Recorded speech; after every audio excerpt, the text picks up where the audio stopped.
മനോജ് ടോക്സിലേക്ക് എല്ലാവർക്കും സ്വാഗതം. എല്ലാവരും അർജൻറ്റീനിയൻ വിജയത്തിലെ ആഹ്ലാദത്തിലായിരിക്കുമെന്നറിയാം.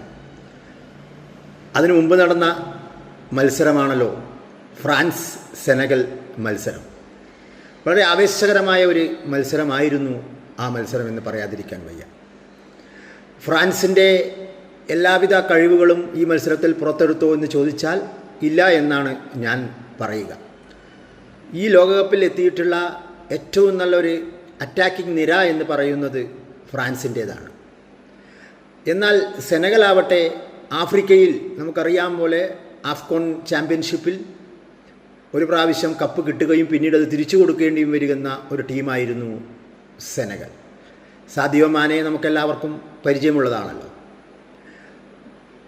ഫ്രാൻസ് വളരെ ശ്രദ്ധിച്ചിട്ടാണ് ഈ മത്സരത്തിലേക്ക് കടന്നതെന്ന് പറയാതിരിക്കാൻ വയ്യ. കാരണം 2002 ലോകകപ്പിൽ അവരുടെ ആദ്യ പരാജയം സെനഗലിനോടായിരുന്നു. അതുകൊണ്ട് തന്നെ ആ ഓർമ്മ വെച്ചുകൊണ്ടാണ് എംബാപ്പയും കൂട്ടരും കളത്തിലിറങ്ങിയത്. മത്സരഫലം പറയാം, ഫ്രാൻസ് 3 സെനഗൽ 1. എന്നാൽ കളിയുടെ ആദ്യ പകുതിയിൽ ഫ്രാൻസിൻ്റെ നിറം മങ്ങിയ പ്രകടനമാണ് നമുക്ക് കാണാൻ സാധിക്കുന്നത്. എല്ലാത്തരം മുന്നേറ്റങ്ങളെയും സെനഗൽ മധ്യനിരയും പ്രതിരോധവും ചേർന്ന് മുനയൊടിച്ചു കളഞ്ഞു. അതുകൊണ്ട് തന്നെ ഒന്നാം പകുതി ഗോൾ രഹിത സമനിലയായിരുന്നു. ഈ കളിയുടെ ഗതി മാറ്റിമറിച്ചത് ഫ്രാൻസ് കോച്ചായ ദശാംസിൻ്റെ തന്ത്രങ്ങളാണ്. ദശാംസ് ചെയ്തത് എന്താണെന്ന് വെച്ചാൽ, അതായത് മൈക്കൽ ഒലീസയെ മധ്യനിരയിലേക്ക് കൊണ്ടുവരികയും ആ മധ്യനിരയിൽ എംബാപ്പയ്ക്ക് ഗോൾ എത്തിച്ചു കൊടുക്കുന്ന ചുമതല അദ്ദേഹത്തെ ഏൽപ്പിക്കുകയും ചെയ്തതോടുകൂടിയാണ് എംബാപ്പയ്ക്ക് തൻ്റെ സ്വസിദ്ധമായ കളി പുറത്തെടുക്കാൻ പറ്റിയത്. അങ്ങനെ മൈക്കൽ ഒലീസ കൊടുത്ത ഗോൾ തന്നെയാണ് എംബാപ്പയെ ഒന്നാമത്തെ ഗോളാക്കി മാറ്റുന്നത്. രണ്ടാമത്തെ ഗോൾ വരുന്നത് ബാർക്കോളയുടെ ബൂട്ടിൽ നിന്നുമാണ്.